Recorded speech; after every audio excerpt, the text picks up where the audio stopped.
we said we were gonna go fishing this weekend, and we are, but we just passed that boat ramp. So, where are we headed today? We're heading uphill, up a mountain, which feels really counterintuitive in the Pacific Islands to be going up a mountain to go fishing. But we're after a species called jungle perch or flagtail. It's a really big game species in Australia, but we also natively have them here in Guam. So we're going to be going on about a 2-mile hike up into the jungle to find a river with some pools in it that hopefully has some of these jungle perch. And then we brought our shrimp spear along the way as well. So let's get to hiking into the jungle and see if we can have any luck today, doing the exact opposite of what we did last time, catching pelagics and catching some little freshwater fish out of some puddles. Mana, are you ready? Are you ready for adventure?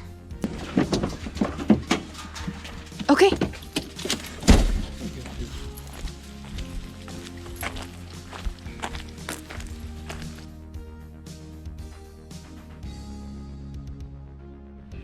While we're doing our little 2-mile walk through this beautiful mountain of scenery here in the Pacific, here on Guam, I thought we'd show our shrimp spear, which we stole this design from a friend of ours.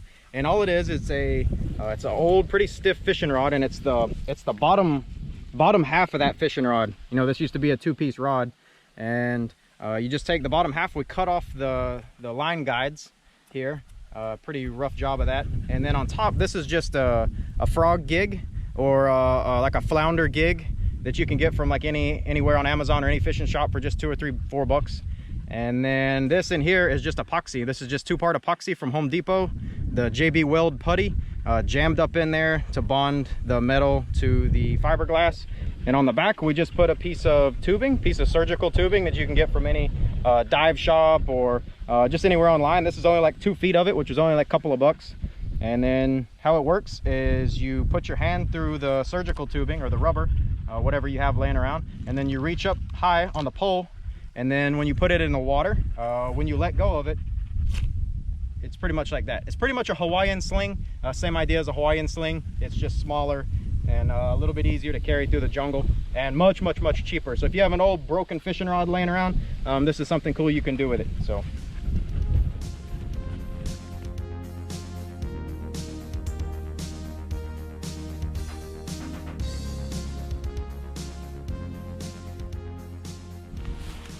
So Chris has mentioned this in our previous videos, but it's really interesting to travel different places and find similar things even though you're on different parts of the world. So like this looks like somewhere out west in the prairies. This is actually a dried out pine tree, this tree right here. Some people call it ironwood. I call it casuarina because I have to go by scientific names for my job. And it is everywhere in Guam.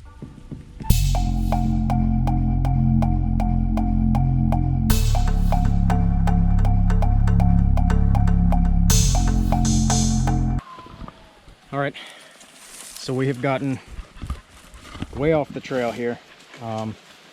Both places that we were going to go try to fish and shrimp are full of campers and people swimming, enjoying the day and splashing around. So then we went down another trail and it was full of the same.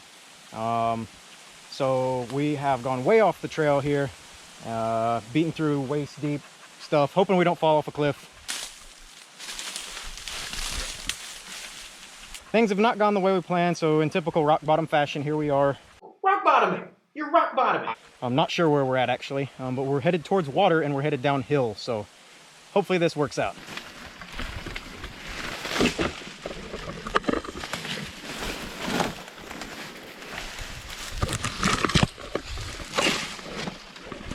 So we don't know the full Guela Anguelu. I'm not even sure how to say it. Speech you're supposed to say when you get back in places like this, but the sentiment in the heart is there. So we don't know the full way to say the permission to be in the jungle thing, but it's in our heart that we hope permission to be.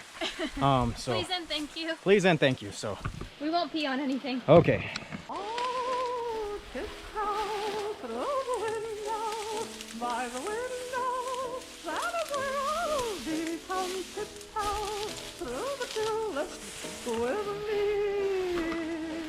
All right, we found the sword grass. As you can see, the sword grass by its name, it'll cut you. So all this grass is very sharp. And we found all the mosquitoes. For every W you take, I guess you gotta take about 10 L's here at Candy Adventures. So anyway, we're gonna keep pushing through the jungle.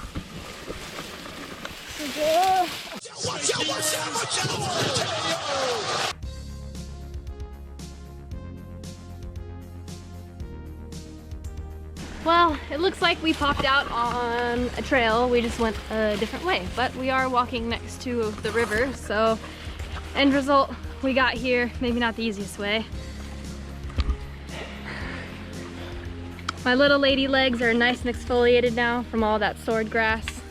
Plenty of room for new flesh to come in. Nice and soft.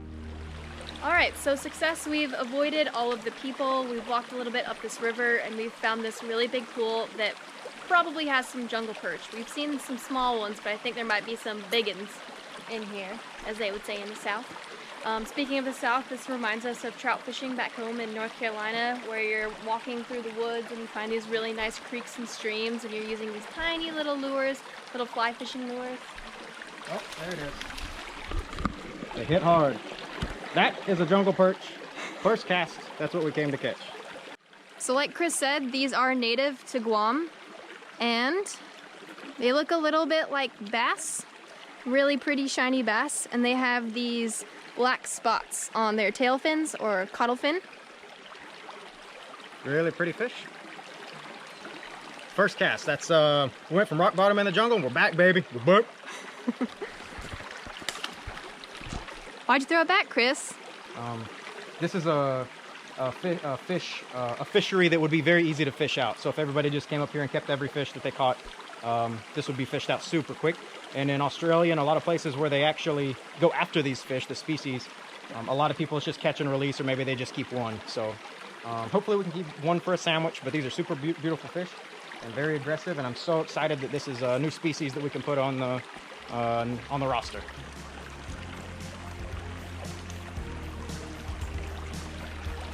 Hoping there's a bigger one, but these are super aggressive fish. I didn't know what to fish with, but this is just a little spoon. A little piece of shiny metal basically with a treble hook.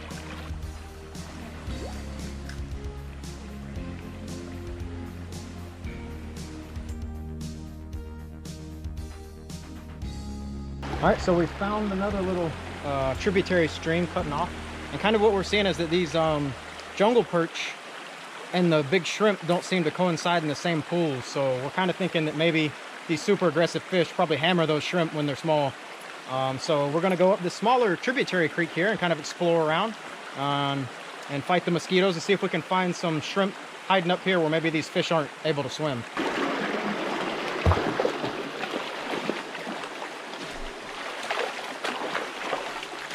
All right, we found this really cool slip and slide. I don't know if my ass would go over it, but it looks really fun. If it didn't abruptly end so fast into a very shallow pool of water, this thing looks amazing. If you know the name of this, I'm sure this has a name. I don't see it anywhere on maps or anything like that, but you could tell us what the name of this is. Very pretty. All I know is it looks very palaxy. Wow. Oh. Okay. All right, looks like we're on them here again in this beautiful jungle pool. Here in the jungle perch, I'm assuming that's what it is. All right. So these are really feisty little fish, really similar to catching trout. They fight hard, they hit hard, and this water's super cloudy. But once they see it, these little fish are all over it. Oh. So now we got to get Elizabeth on one so she can check the jungle perch off of her bucket list fish. All right, this water is super cloudy, and it rained yesterday and the night before, so not the best time to be fishing in the creek. But what we're gonna do here is we didn't have a bobber, so we're gonna switch to some bait. We have some chunks of dried shrimp and some bread, and we made a bobber because I'm super tired of buying fishing equipment after we've recently gotten to trolling, and those lures are so expensive that I'm starting to cut corners now. So all right, let's see if Elizabeth can get on a jungle perch.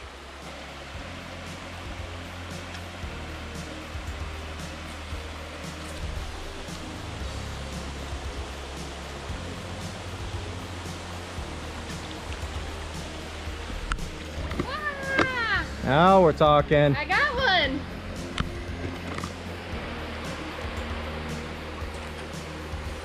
He's so cute.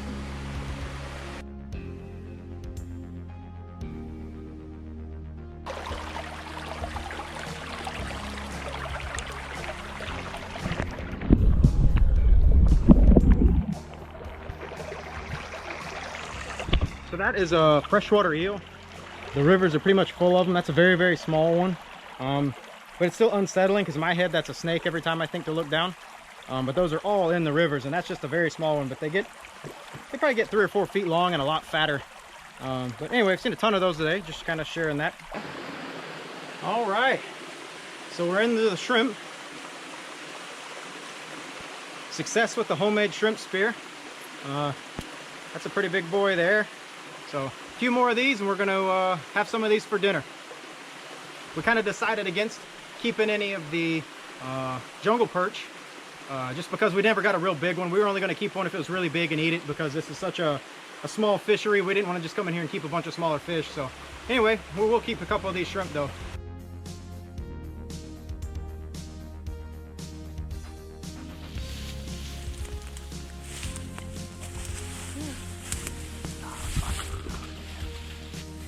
Oh yeah.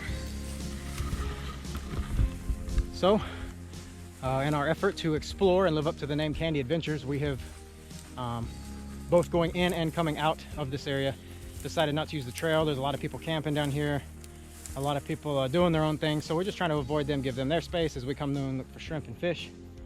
At any rate, we have taken the absolute worst way in and out of somewhere. If you're not from Guam or somewhere that has swordgrass, It sucks. It's like giving yourself paper cuts with a plant. You just walk and it's just sharp paper cut.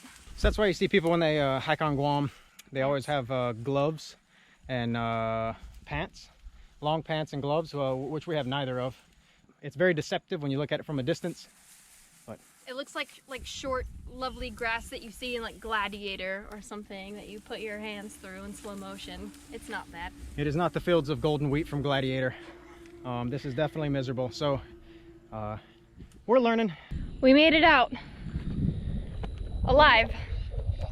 I got some good cardio in, and again, just like our Sober October, I think every once in a while it's good to do something that you hate and sucks, because if everything's easy that you do in your life, nothing's memorable, and you don't grow as a person. I'm not saying going out and walk through swordgrass, because that's pretty dumb, but you're going to remember it forever, and it's going to make you grow as a person, make you a little tougher, a little smarter if you're dumb like us and have to learn the hard way. So we made it out. We caught one shrimp that we kept.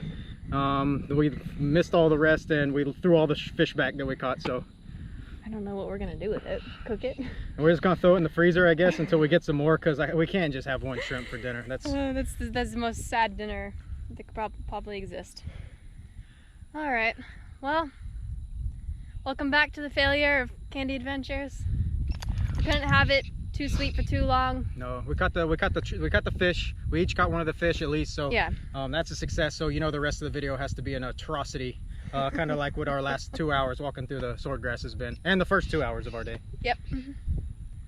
But hopefully next week we can get back in some salt water and just relax on a boat and not get cut up in swordgrass and ants and hornets and all the other stuff we've been dealing with today. So All right, see you guys next week.